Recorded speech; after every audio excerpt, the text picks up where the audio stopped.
नमस्कार दोस्तों, स्वागत है आप सभी का सनबिक मैथ ट्रिक में। आज का वीडियो है नंबर सिस्टम का, यानी संख्या पद्धति का। इस टॉपिक से हर एक एग्जाम में प्रश्न रहते हैं, तो आइए समझते हैं एक एक पॉइंट को और कुछ बेहतरीन प्रश्न भी लगाएंगे कि आखिर नंबर सिस्टम है क्या और इसके प्रश्न किस तरह आते हैं। सबसे पहले देखते हैं संख्या ग्राफ। संख्या ग्राफ में दो तरह के होते हैं संख्या, वास्तविक संख्या और काल्पनिक संख्या। वास्तविक संख्या और काल्पनिक संख्या। वास्तविक संख्या किसे कहते हैं कि जिन संख्याओं का कोई भी मान संभव हो तो उन संख्याओं को वास्तविक संख्या कहते हैं, रियल नंबर कहते हैं। जैसे 1, 2, 3, 0, -1, -2, -3, कोई भी संख्या हो वो वास्तविक संख्या है, रियल नंबर है। अब काल्पनिक संख्या ऐसी संख्या है जिनका पूर्ण वर्ग करने पर हमें एक ऋणात्मक मान ही प्राप्त होता है, उसे काल्पनिक संख्या कहते हैं। पूर्ण वर्ग करने पर हमें एक ऋणात्मक मान ही प्राप्त होता है, उसे काल्पनिक संख्या कहते हैं। जैसे √-1, √-2। अगला है कि वास्तविक संख्या और काल्पनिक संख्या को मिलकर एक संख्या बनना है, जिसे हम मिश्रित संख्याएं कहते हैं।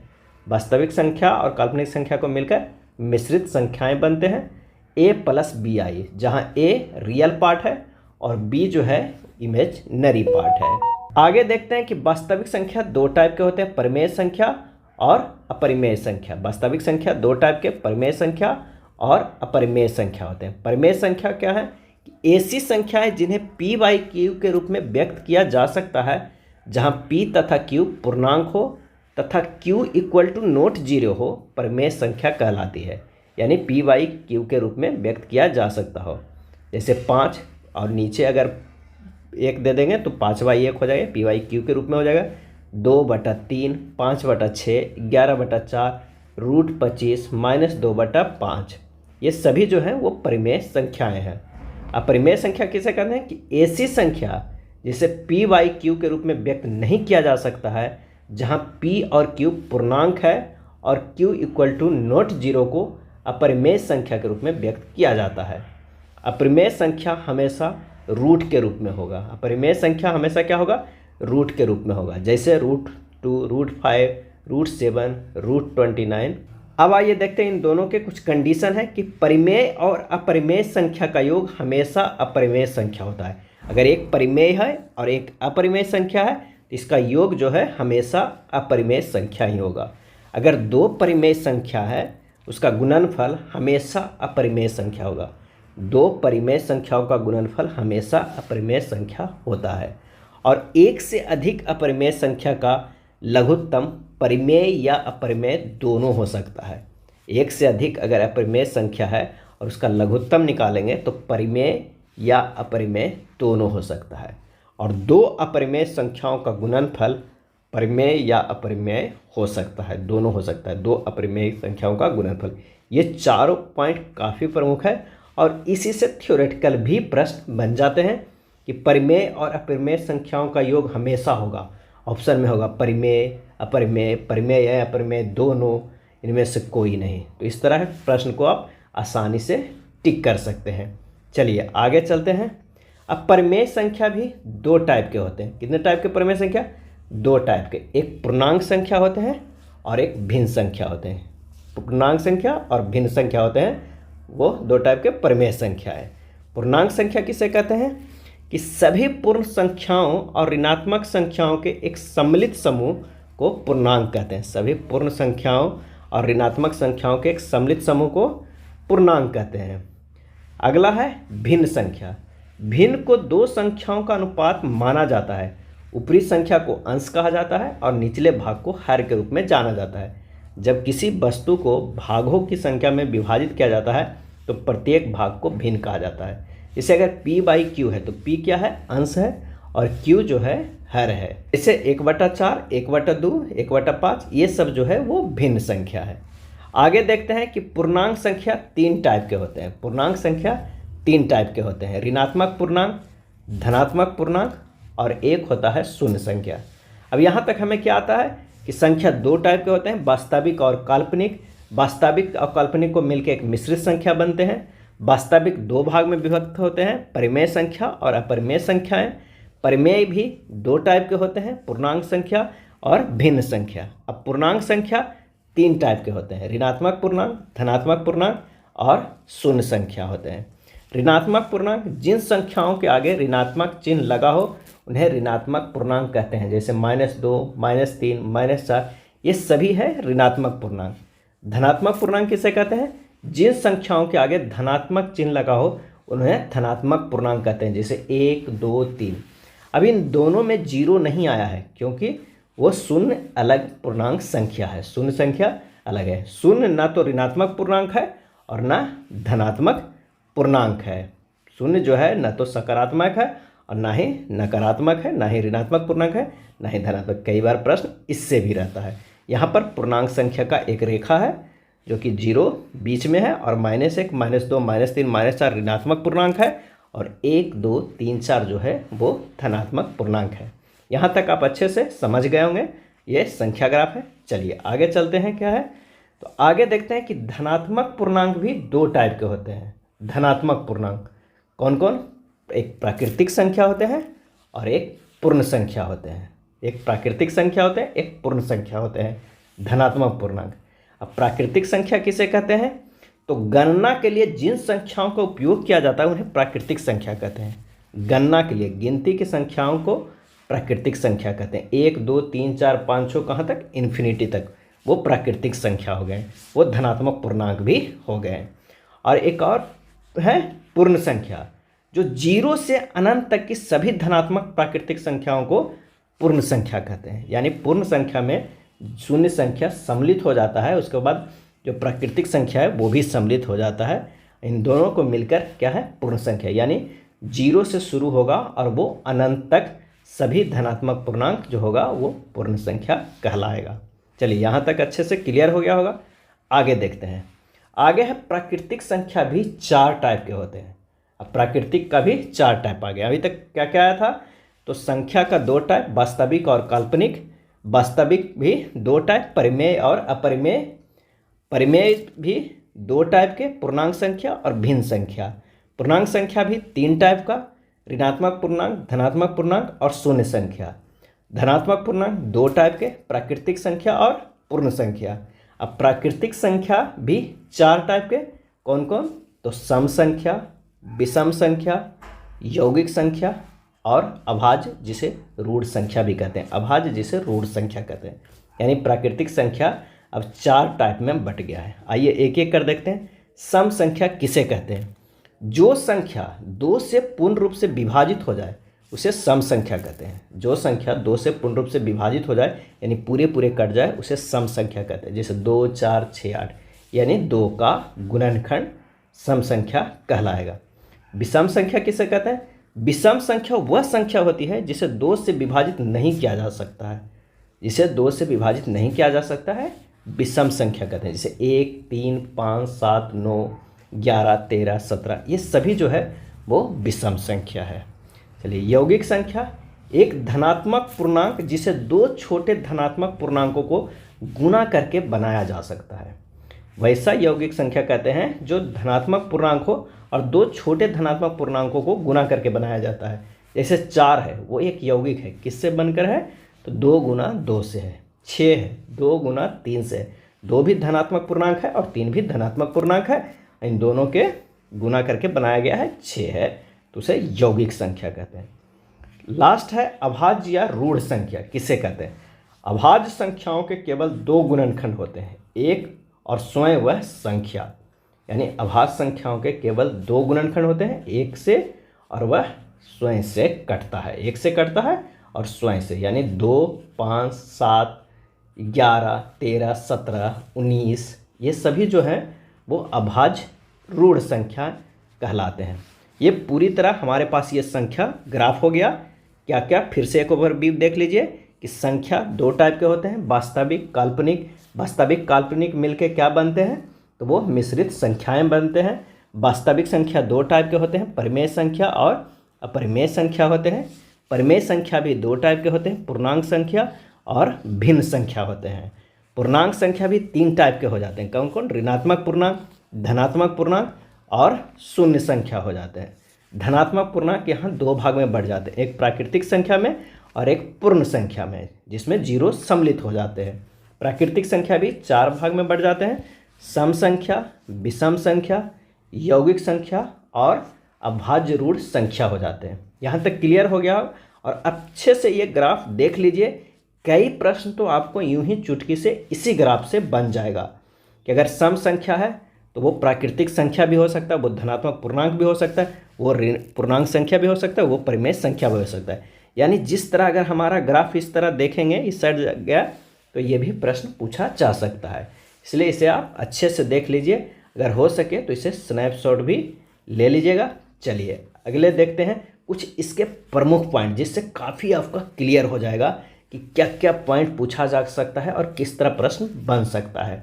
आइए देखते हैं संख्याओं पर कुछ विशेष बिंदु। सबसे पहले ऐसी संख्या जो भाज्य हो एवं सम संख्या हो, केवल 2 ही है। 2 जो क्या है, वो क्या है, अभाज्य भी है और सम संख्या भी है, और कोई ऐसा सम संख्या नहीं है जो अभाज्य है, बाकी सभी विषम संख्या ही अभाज्य संख्या है। अगला पॉइंट है कि संख्या 1 न तो भाज्य है और न अभाज्य है। संख्या 1 है, न तो वो भाज्य है और न ही अभाज्य है। 1 न तो भाज्य है और न ही अभाज्य है। तीसरा पॉइंट है कि वे 2 क्रमिक अभाज्य संख्याएं जिनके बीच केवल एक सम संख्या होती है, अभाज्य जोड़ा कहलाती है। क्या कहते हैं, अभाज्य जोड़ा कहलाती है। जैसे 5 एवं 7, इन दोनों का अंतर न सिर्फ 2 होना चाहिए। 2 अभाज्य संख्याओं का अंतर अगर 2 है तो वो जो होता है अभाज्य जोड़ा कहलाता है। 3 एवं 5, 11 एवं 13, 17 एवं 19, 29 एवं 31, ये सभी जो है अभाज्य जोड़ा कहलाती है। अगला है सभी प्राकृतिक संख्याएं पूर्ण, पूर्णांक, परिमेय एवं वास्तविक होती है। सभी प्राकृतिक संख्याएं पूर्ण, पूर्णांक, परिमेय एवं वास्तविक होती है। अगला है सभी पूर्ण संख्याएं भी पूर्णांक, परिमेय एवं वास्तविक होती है।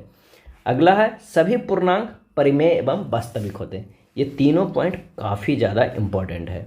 अगला सभी पूर्णांक परिमेय एवं अपरिमेय संख्याएं वास्तविक होती है। इसी से प्रश्न बनेगा घुमा के और आप कंफ्यूज हो जाइएगा और गलत टिक करके आइएगा। नेक्स्ट है अभाज्य रूढ़ एवं यौगिक सम तथा विषम संख्या होती है। अभाज्य रूढ़ एवं यौगिक सम तथा विषम संख्या होती है। नेक्स्ट है प्राकृतिक, जो अभाज्य, यौगिक, सम एवं विषम एवं पूर्ण संख्याएं कभी भी ऋणात्मक नहीं होती है। कभी भी ऋणात्मक नहीं होती। अभाज्य संख्या कभी ऋणात्मक नहीं होगा, यौगिक कभी ऋणात्मक नहीं हो जाएगा, सम कभी ऋणात्मक नहीं होगा, विषम कभी ऋणात्मक नहीं होगा एवं पूर्ण संख्या भी कभी ऋणात्मक नहीं होगा। अगला है भिन्न संख्याएं परिमेय होती है। अगर कोई भिन्न में है तो वो संख्या परिमेय होती है। नेक्स्ट पॉइंट है कि 2 के अतिरिक्त सभी अभाज्य रूढ़ संख्याएं विषम होती है। आगे भी ये डिस्कस किए थे कि 2 के अतिरिक्त सभी अभाज्य रूढ़ संख्याएं क्या होती है, विषम होती है। 2 ही एक ऐसा अभाज्य संख्या है जो सम है कि 0 ऋणात्मक एवं धनात्मक नहीं है, यानी 0 ना तो ऋणात्मक है और ना ही धनात्मक है। कह सकते हैं कि 0 तटस्थ है। अगला है किसी भी संख्या में शून्य का भाग देना परिभाषित नहीं है। किसी संख्या में अगर शून्य से भागा देते हैं तो परिभाषित नहीं है, अर्थात यदि किसी भी संख्या में शून्य का भाग देते हैं तो भागफल अनंत आ जाएगा, इन्फिनिटी आ जाएगा या नॉन डिफाइंड आ जाएगा। अतः a/0, अगर a जहाँ संख्या है तो a/0 बराबर इन्फिनिटी हो जाएगा। अगला है शून्य में किसी भी संख्या को भाग देने पर शून्य आता है। शून्य में अगर किसी संख्या को भाग देंगे तो वो शून्य ही आएगा। जैसे 0/a, जहाँ a संख्या है तो कितना आएगा, 0 आएगा, और ये वास्तविक संख्या होनी चाहिए। अगला है किसी भी संख्या में किसी अंक का स्थान के अनुसार जो मान होता है उसे उसका स्थानीय मान कहते हैं। किसी संख्या में किसी अंक का स्थान के अनुसार जो मान होता है उसे स्थानीय मान कहते हैं। जैसे 5, 2, 8, 3 में 2 का स्थानीय मान कितना है, तो ये 2 सैकड़ा में है तो वो उसका स्थानीय मान हो गया, यानी 200 जो है वह स्थानीय मान हो जाएगा। किसी संख्या में किसी अंक का जो वास्तविक मान होता है उसे जातीय मान कहते हैं। जैसे 5, 2, 8, 3 में 2 का जातीय मान 2 होगा। जातीय मान मतलब जहाँ पे जो संख्या है ना उससे कोई मतलब नहीं, वो इकाई स्थान पे हो, दहाई स्थान पे हो, कहीं पे भी हो, अगर वो जो संख्या है वही उसका जातीय मान होगा, वही संख्या जो है वो जातीय मान होगा। लेकिन स्थानीय मान कहते हैं वो जहाँ पे भी है उसका मान जो होगा वो स्थानीय मान है। अगर इकाई पे है तो 2 होगा, दहाई पे है तो 20 हो जाएगा, अगर सैकड़ा पे है तो वो 200 हो जाएगा। नेक्स्ट है, 2 परिमेय संख्याओं का योगफल अथवा गुणनफल सदैव एक परिमेय संख्या होती है। इसे याद रखिएगा, 2 परिमेय संख्याओं का योगफल अथवा गुणनफल सदैव एक परिमेय संख्या होती है। आगे देखते हैं, 2 अपरिमेय संख्याओं का योगफल अथवा गुणनफल कभी परिमेय संख्या तो कभी अपरिमेय संख्या होता है। ये दोनों में से कोई भी हो सकता है। एक परिमेय संख्या तथा एक अपरिमेय संख्या गुणनफल अथवा योगफल सदैव एक अपरिमेय संख्या होता है। एक परिमेय संख्या है और एक अपरिमेय संख्या है तो गुणनफल अथवा योगफल सदैव एक अपरिमेय संख्या ही होगा। नेक्स्ट है, पाई एक अपरिमेय संख्या। कई बार ये प्रश्न पूछा गया, अच्छे से इसे ध्यान रखेगा। पाई क्या है? परिमेय है, अपरिमेय है, अभाज्य संख्या? तो यह है पाई एक अपरिमेय संख्या है। अगला, 2 परिमेय संख्याओं या 2 अपरिमेय संख्याओं के बीच अनंत परिमेय संख्याएं या अनंत अपरिमेय संख्याएं हो सकती है। ये भी जो ग्रीन वाला लाइन है काफ़ी इंपॉर्टेंट है कि 2 परिमेय संख्याओं के बीच या 2 अपरिमेय संख्याओं के बीच अनंत परिमेय संख्या या अनंत अपरिमेय संख्याएं हो सकती है। अगला पॉइंट है, परिमेय संख्या का दशमलव निरूपण या तो सीमित होता है या असीमित आवर्ती में होता है। परिमेय संख्या का दशमलव निरूपण या तो सीमित होता है या तो असीमित होता है। अगला है, अपरिमेय संख्या का दशमलव निरूपण अनंत व अनावर्ती होता है। अगर अपरिमेय संख्या का दशमलव निरूपण है तो वह अनंत व अनावर्ती होता है। जैसे √3, √2, इसका मान जो है वो अनंत की ओर है। अब आइए कुछ प्रश्न देख लेते हैं जिससे और भी आपका कॉन्सेप्ट क्लियर हो जाएगा। पहला प्रश्न है कि 4 अभाज्य संख्याएं आरोही क्रम में व्यवस्थित है। प्रथम 3 संख्याओं का गुणनफल 255 है और अंतिम 3 संख्याओं का गुणनफल 1955 है। सबसे बड़ी अभाज्य संख्या खाली स्थान है। ये एसएससी जीडी में 10 जनवरी 2023 को शिफ्ट 4 में पूछा गया है। तो सबसे पहले जानना है कि अभाज्य संख्या कहते किसे हैं। तो अभाज्य संख्याएं केवल 2 गुणनखंड होते हैं। अभाज्य संख्याओं के केवल 2 गुणनखंड होते हैं, वो 1 से और स्वयं से। 1 से और वो स्वयं से होते हैं गुणनखंड। जैसे में कौन कौन सी संख्या है? 2, 3, 5, 7, 11, 13, ये सभी जो हैं वो अभाज्य संख्याएं हैं। अब प्रश्न में कह रहा है कि प्रथम 3 संख्याओं का गुणनफल 255 है, यानी 4 हमारे पास अभाज्य संख्या है। अगर 4 अभाज्य संख्या A, B, C, D है और प्रथम 3 का गुणनफल क्या है? 255 है, यानी A, B, C बराबर कितना है? 255 है। और अंतिम 3 संख्याओं का गुणनफल कितना है? तो 1955 है। B, C, D बराबर कितना है? 1955 है। अब क्या करते हैं, इन दोनों को भाग कर देते हैं। A, B, C बटा B, C, D बराबर कितना हो जाएगा? 255 बटा 1955 हो जाएगा। अगर हम इसे काटते हैं, BC BC कट जाएगा, हमारे पास जो निकल कर आएगा A बटा D बराबर कितना हो जाएगा? इसे भी काटना होगा। 255 को अगर हम काटते हैं कितने, तो 85 गुना 3 करते हैं तो 255 कट जाएगा, और 85 गुना 23 करेंगे तो 1955 कट जाएगा। हमारे पास कितना आएगा? 3 बटा 23 आ जाएगा। और इनमें से सबसे बड़ी अभाज्य संख्या कौन हो गया जो कि प्रश्न में है? तो सबसे बड़ी तो D है, क्योंकि आरोही क्रम में है। D का ही मान निकला तो वो कितना है? 23 निकला, और 23 जानते ही हैं वो एक अभाज्य संख्या भी है। तो हमारे पास आंसर आ जा रहा है कौन सा? वो आ जा रहा है C, 23। चलिए अगला प्रश्न देखते हैं, इससे और भी कॉन्सेप्ट क्लियर होगा आपको। दिए गए युग्मों में से कौन सा युग्म है जो सह अभाज्य संख्या युग्म बनाता है? उस समय सिर्फ अभाज्य संख्या के बारे में पूछा गया था, लेकिन अब कह रहा है कि सह अभाज्य संख्या युग्म बनाता है। अब सबसे पहले जानना होगा कि सह अभाज्य संख्या कहते हैं किसे। सह अभाज्य यानी को प्राइम कहते किसे हैं? तो 2 या 2 से अधिक संख्याओं के बीच अधिकतम उभयनिष्ठ गुणनखंड के रूप में केवल एक हो तो वे संख्याएं सह अभाज्य को प्राइम कहलाती है। 2 या 2 से अधिक संख्याओं के बीच के अधिकतम उभयनिष्ठ गुणनखंड कितना हो? केवल एक हो। जैसे अगर हम 36 को देखते हैं तो 12 गुना 3, ये 5 गुना 3। इसमें एक ऐसा उभयनिष्ठ गुणनखंड नहीं है, सिर्फ एक होना चाहिए। 11 और 21 को चेक करते हैं तो 11 गुना 1 और 21 को अगर करेंगे तो 1 गुना 7 गुना 3 है। इसमें अधिकतम गुणनखंड कितना है? वो है एक ही है। तो हमारे पास जो आंसर आ जाएगा वो क्या आ जाएगा? तो वो आ जाएगा को प्राइम डी 11 21 होगा। चलिए अगले प्रश्न पे चलते हैं। अगला प्रश्न है कि निम्न में से युग्म अभाज्य जुड़वा अभाज्य संख्या ज्ञात करिए। इनमें से कौन है जो युग्म अभाज्य जुड़वा अभाज्य? अब 3 प्रश्न 3 तरह के।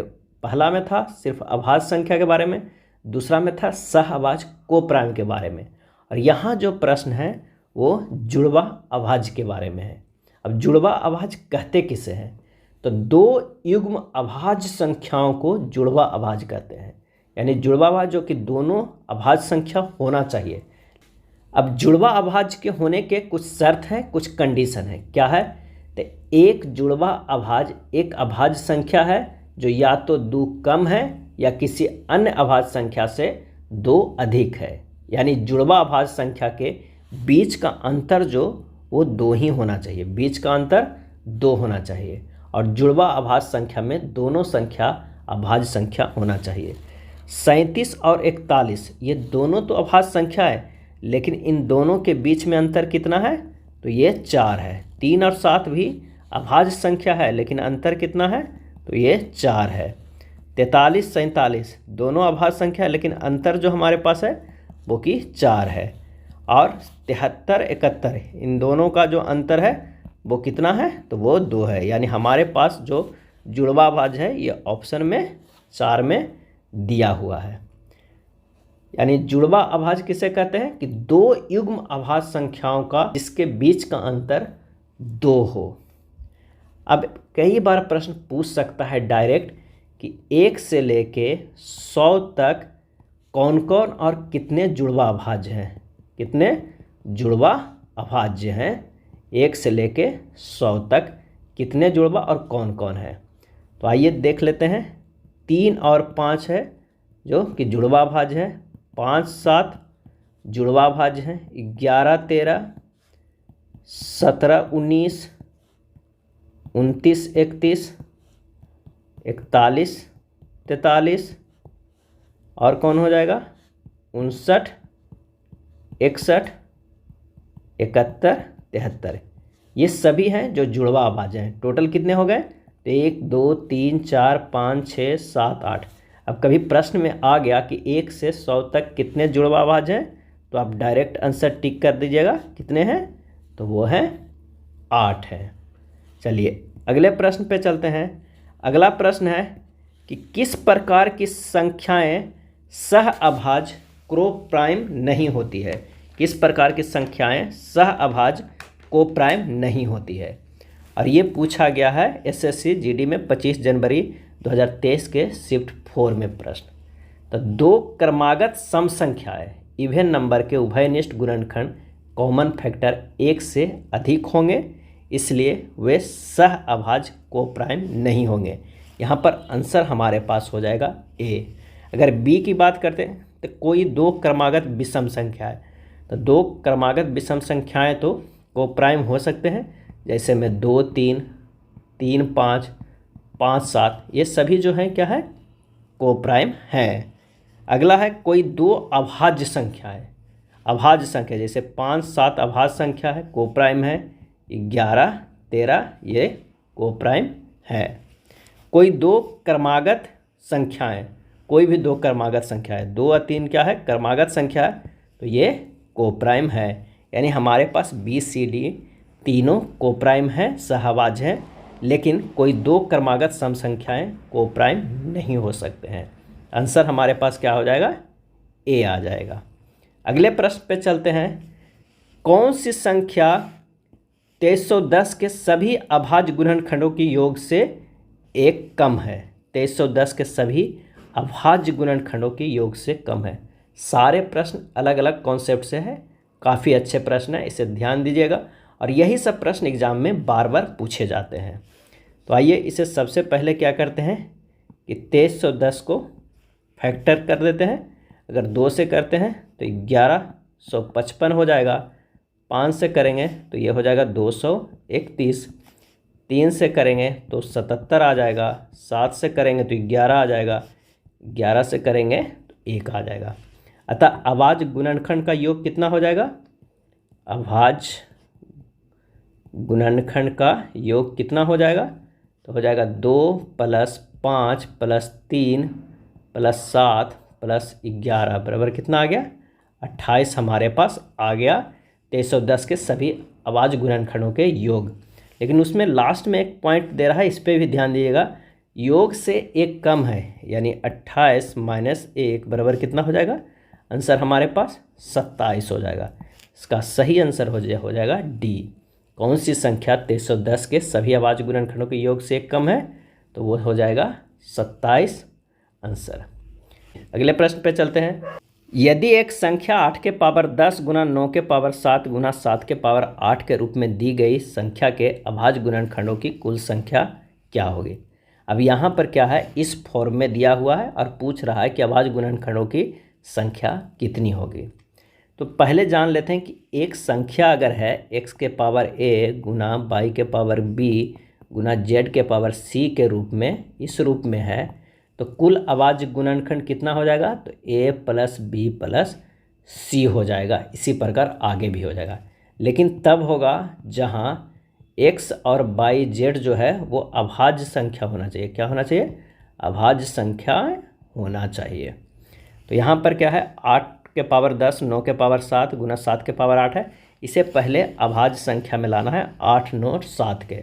तो किस तरह ला सकते हैं? तो 2 के पावर 3 8 हो जाएगा, और इसके पावर क्या हो जाएगा? 10 गुना 3 के पावर 2 के पावर कितना है? 7 गुना क्या हो जाएगा? 7 के पावर 8। ये तो 7 तो खुद ही अभाज्य संख्या है, तो इसे आप यूं ही रहने दीजिए। अब यहाँ पर हो जाएगा 2 के पावर 30 गुना 3 के पावर 14 गुना 7 के पावर 8। ये गुना हो जाएगा और ये दोनों भी गुना हो जाएगा। आंसर हमारे पास आ जाएगा 30 + 14 + 8, यानी टोटल हमारे पास कितना हो जाएगा? 52। अभाज्य गुणनखंडों की कुल संख्या कितनी हो जाएगी? 52, जो कि हमारे आंसर में ए चॉइस में। अगर संख्या इस प्रकार दिया हुआ हो और संख्याओं के अभाज्य गुणनखंड कितनी होगी ये निकालना हो, तो हमारे पास ये ट्रिक है, x के पावर a गुना y के पावर b गुना z के पावर c हो। जहाँ x y z अभाज्य संख्या हो तो संख्या कितनी गुणनखंड हो जाएगी? तो a + b + c हो जाएगा। कि नंबर सिस्टम का कॉन्सेप्ट आपको क्लियर हो गया होगा। इसे एक बार फिर से अच्छे से देखिएगा और क्वेश्चन को लगाइएगा घर पे बैठ के, काफ़ी ज़्यादा फायदा होगा। नेक्स्ट वीडियो हम लेकर जल्द आएंगे। धन्यवाद।